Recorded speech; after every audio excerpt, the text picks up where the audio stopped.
दुनिया में सबसे बड़ा जहर क्या है?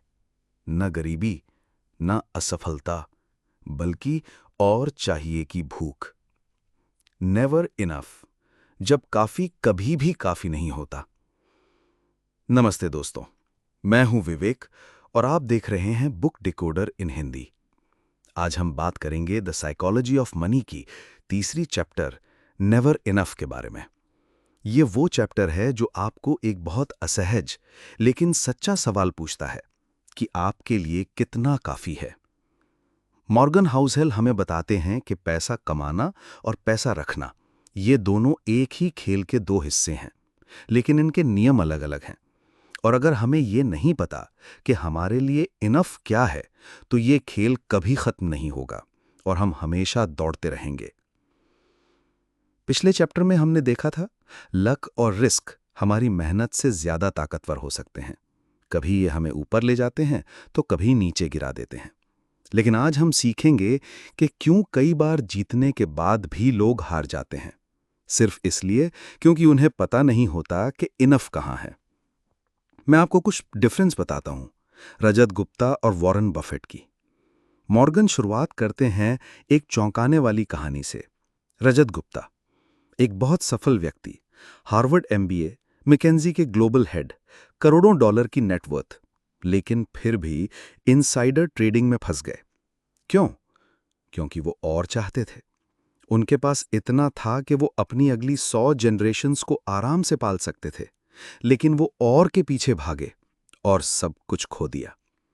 अब सोचिए, दूसरी तरफ वॉरेन बफेट, 85 साल की उम्र में $80 बिलियन से ज्यादा वेल्थ, लेकिन उन्होंने कभी ऐसे अननेसेसरी रिस्क नहीं लिए जो उनकी एग्जिस्टिंग वेल्थ को खतरे में डाल दे। यही तो असली फर्क है। बफेट जानते हैं उनका इनफ कहां है और गुप्ता शायद नहीं। बिल गेट्स और केंट एवंस की कहानी। बिल गेट्स जब स्कूल में थे, उनके 3 सबसे अच्छे दोस्त थे। उनमें से एक थे केंट एवंस। बिल और केंट साथ में बड़े सपने देखते थे, बिजनेस बनाने के, दुनिया बदलने के। लेकिन एक दिन हाई स्कूल खत्म होने से पहले केंट एक एक्सीडेंट में चल बसे। बिल कहते हैं, केंट के पास समय नहीं था। उसने कभी इनफ हासिल नहीं किया क्योंकि जिंदगी ने मौका ही नहीं दिया। यहां मॉर्गन हमें समझाते हैं कि अगर आपके पास आज हेल्थ, बेसिक कंफर्ट और फैमिली है, तो ये भी एक तरह का इनफ है। वरना चेजिंग मोर में हम अपनी प्रेजेंट लाइफ खो देते हैं। अभी हम बात करने जा रहे हैं नेवर इनफ का मनोविज्ञान। पैसा एक नंबर गेम है, इसमें कोई अपर लिमिट नहीं है। जब आप दूसरों से अपनी तुलना करते हैं तो इनफ हमेशा खिसक जाता है। सोशल मीडिया और कंपटीशन हमें कन्विंस करते हैं कि हम पीछे हैं और यही एंडलेस चेज शुरू होती है। मॉर्गन कहते हैं, the hardest financial skill is getting the goal post to stop moving. अभी हम थोड़ा डीप एनालिसिस करते हैं। यहां एक गहरी बात आती है। लोग सोचते हैं कि इनफ का मतलब है कि एवरेज बन जाना, लेकिन असल में इनफ एक सेफ्टी ब्रेक है जो हमें ऐसे रिस्क लेने से रोकता है जो हमारी पूरी गेम बर्बाद कर सकता है। एक सेकंड रुकिए।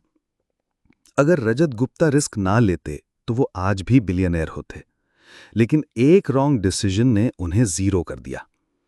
तो सवाल ये नहीं है कि आप कितना कमा सकते हैं, सवाल ये है कि आप कितना खो सकते हैं बिना अपनी पीस ऑफ माइंड खोए। इस चैप्टर से 3 बड़े सबक निकलते हैं। इनफ को डिफाइन करो ताकि आप जानो कि कब रुकना है। कंपैरिजन से बचो क्योंकि कंपैरिजन का एंड पॉइंट नहीं है। और रिस्क वर्सेस रिवॉर्ड सोचो। ऐसा रिस्क मत लो जो आपकी एग्जिस्टिंग अचीवमेंट्स को खतरे में डाल दे। अभी हम एक एक्शनेबल इनसाइट देख लेते हैं इस चैप्टर की। आज एक छोटा सा मेंटल एक्सरसाइज कीजिए।